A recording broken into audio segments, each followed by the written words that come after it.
All right, gang, this is called an Otis Up. So you're gonna start out, legs are spread nice and wide. If you're just starting out, you can cross your hands over, don't need to be loaded. If you are gonna load, you can use a plate, you can use a kettlebell, dumbbell, whatever you have available to you. Okay, so let's start here on the ground. So as you saw, I'm pushing this plate or whatever you're using straight to the ceiling, not forward towards the wall. When you start out here, what I want you to do is just take a breath in, exhale, and see if you can pull this lower rib cage down to your belt buckle, and think about bringing your belt buckle just slightly up to your rib cage, and you should feel your lower back just kiss the ground slightly. That's a great starting position to be in. Chances are, if you can't get in this position, you're not going to get this exercise in your program. I want to make sure you have good control of your pelvis and thorax before you do this drill. All right, so from here, what we're going to try and do here is flex the spine just a little bit as we go up, and again push that weight to the ceiling.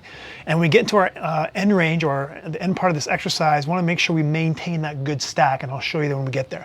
All right, so we're here without using the hip flexors. Try not to let the feet come off the ground. Just use all core, or all abs, I should say. And as you can see, I failed miserably. All right, so here we're in this position. It's really easy to kind of go in that extended posture. So really, as you finish off, just focus on making sure that your thorax is stacked nicely on top of the pelvis. And then on the way down, vertebrae by vertebrae. So low back first, nice and slow, and then right back up. Okay, that was a much better repetition for me. My feet didn't come off the ground nearly as much. And you can go a little bit wider to make it a little bit easier as well if you do find your feet are coming off the ground.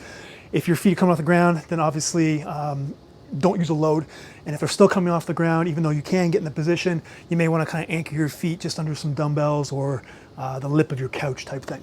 Guys, that is your loaded Otis Up.